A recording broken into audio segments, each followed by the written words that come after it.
lovelies, it's Confessions of a New Mom with SA Talks. Welcome back to my YouTube channel. If you're a new subscriber, I love you already. Thank you so much, returning subscribers, for always watching and engaging my videos. Today, I have this very sweet gist for you guys. Let's talk screen time with our little ones. Yes, I'm shaking that table today. Is it good to give our kids iPads, screens, always put cartoons and all that? Let's talk about everything today in this video.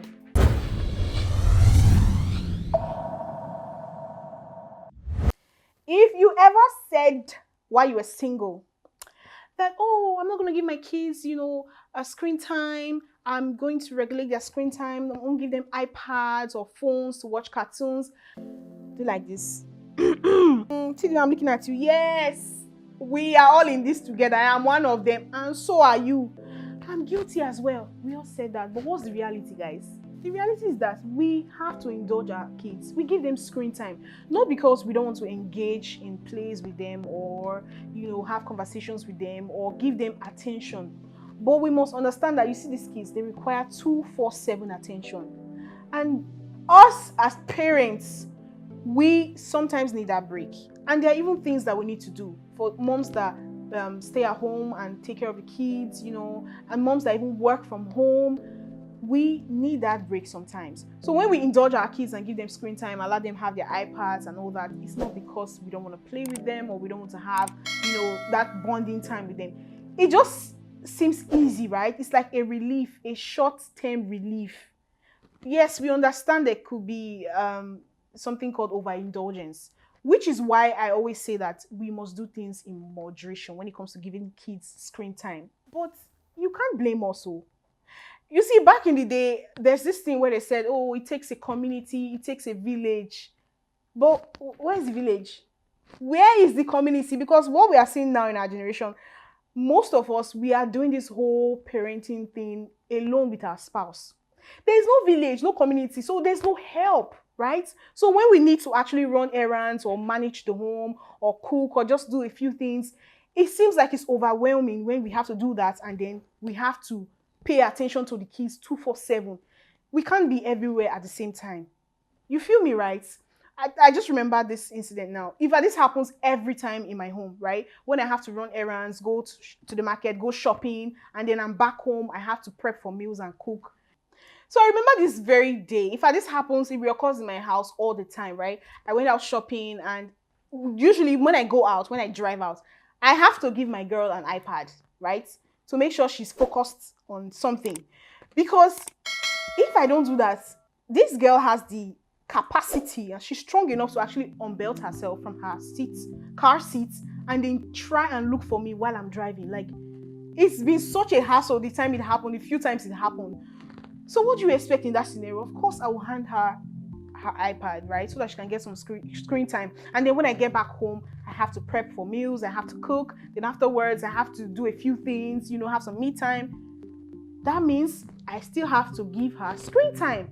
So you can't blame us moms or parents, young parents of this day and age. We don't have that community and village like they used to have. My mom, I remember, I always make examples of my mom. She's a fantastic mother and I love her. I remember she would always tell me stories that when we're all coming up, I have 3 older brothers. Each time when she had a kid, she had family relatives that came to stay in the house. Some stayed short term, some stayed long term, right? What does this mean? It means that, in fact, there was an abundance of a community. It takes a whole village, right? But we're doing this by ourselves these days. So sometimes when we see shows like Miss Rachel or Nursery Rhymes or Mino Bible Show, these are our saviors. These are our nannies. And you can't even fault us. Like, you can't. But you see what I've come to discover, that there's a lot of judgment, sometimes, not all the time, that comes from society. So there's something very intriguing that I actually discovered. That there's judgment that comes from the society from giving our kids screen time. Well, I shouldn't do echo, but it's true. It's true. You think I'm lying? You'll be surprised.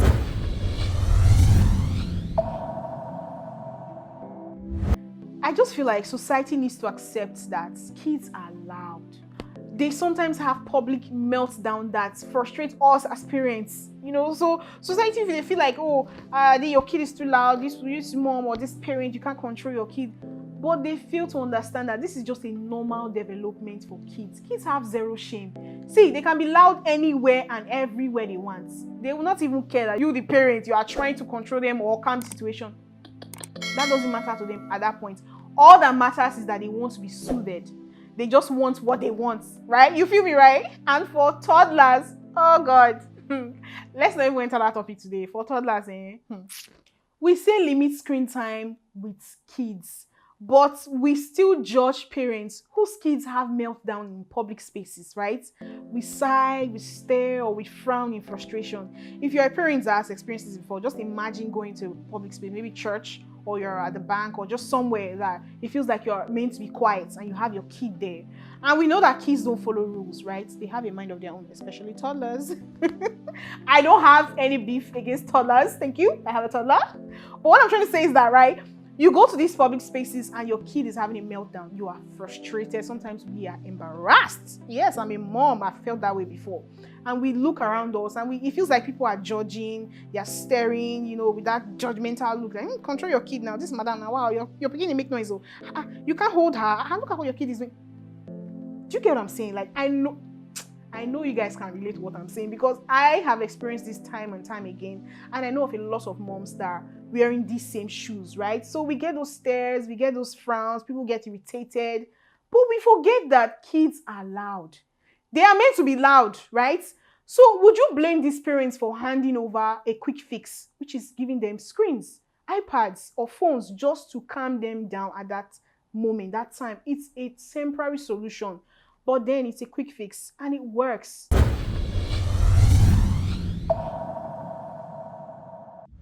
Another thing is judgment from other parents. Yes, this is so real.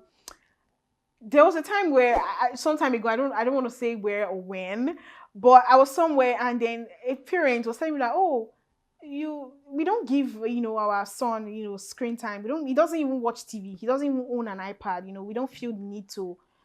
I get all kids are different, I accept. Very true. But I just really wish that we would not judge ourselves as parents because parenting is hard enough, right? Having one kid, two kids, three is hard enough. But this whole idea where we get to judge other parents, because this parent gives screen time or allows screen time or gives iPad to the kids, we feel like, you're not doing enough. You need to create time, right? Create time for your kids. You should pay attention to your kid, right?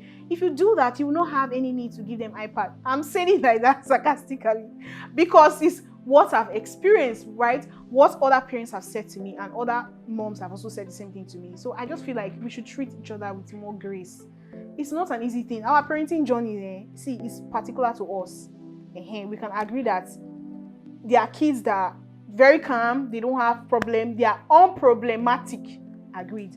But there are other toddlers that just make you feel like, I need to question my choices as a parent. Like, why did I become a parent?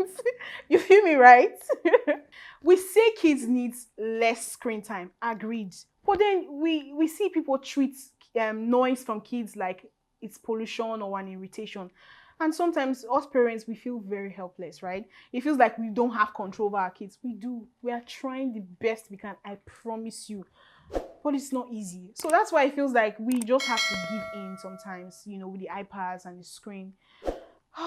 And there are those that actually think that kids are the cutest when they are quiet or when they are sleeping.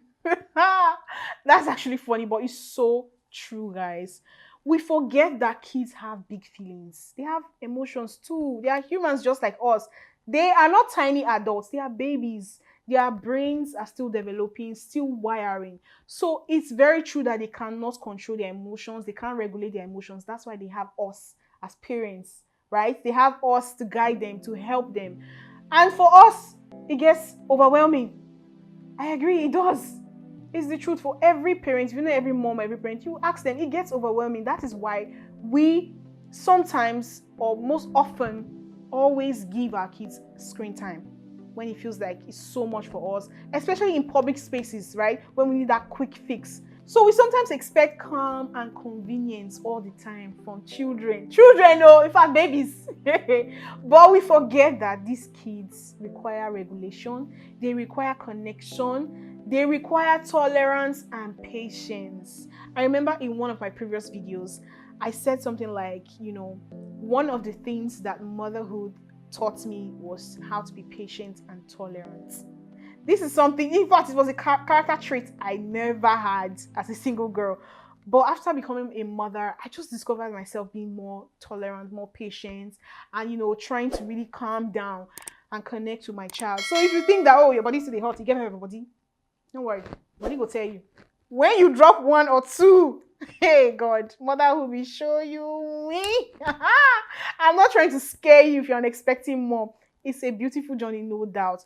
I'm just trying to say that, expect that judgment from society sometimes. When you have a toddler, you take your toddler out and there's this noise, and especially when they're throwing tantrums or having meltdowns, sometimes it feels like you're at your end. You don't even know what else to do. It gets that hard sometimes in this journey of motherhood. I really just wish that society would extend grace. They will know that us moms, us parents, we are doing the very best that we can. But it gets overwhelming for us. Sometimes we cry, some days we are frustrated, some days we are tired. So we turn to the quick fix. We turn to what we think is our savior, right? Hand the iPad over to the kid. If it will just give you that few minutes of peace, of sanity, of rest, or afford you that window to do a few things in the house, we do that, we indulge, we give them the iPad gladly, right? And we're always happy. We're always happy for a Miss Rachel, for a next episode of Miss Rachel or Berefin. It's just what is the reality now, right? And I really wish that, things have not changed so much. It has. We've seen it. We live in a world where it's not like what it used to be during the era of our parents, where they could count on their village, on their community. We get scared, us as parents, we get scared to hand our kids over to strangers, sometimes even family relatives, right, to look after them. It feels like we are the only ones that can really take care of these kids. So when it gets overwhelming, quick fix, iPad, screen time, that's just our reality, right? So next time you see a mom or a parent in public and you see her struggling, fighting for her life, and then she quickly gives screen time or gives the phone to a toddler, stop frowning or doing talking under your breath. Extend grace. Extend grace to us mommies. We need it. We're trying. It's not easy, especially with these toddlers. In conclusion, my lovelies, let's make more room for kids to be kids out loud, because they are very loud little beings. They are. And extend and offer a little more compassion to both kids and parents. Thank you for watching my video. I hope to see you in my next video, and leave your comments. I would love to read them. It's been Essay Talks. Bye now.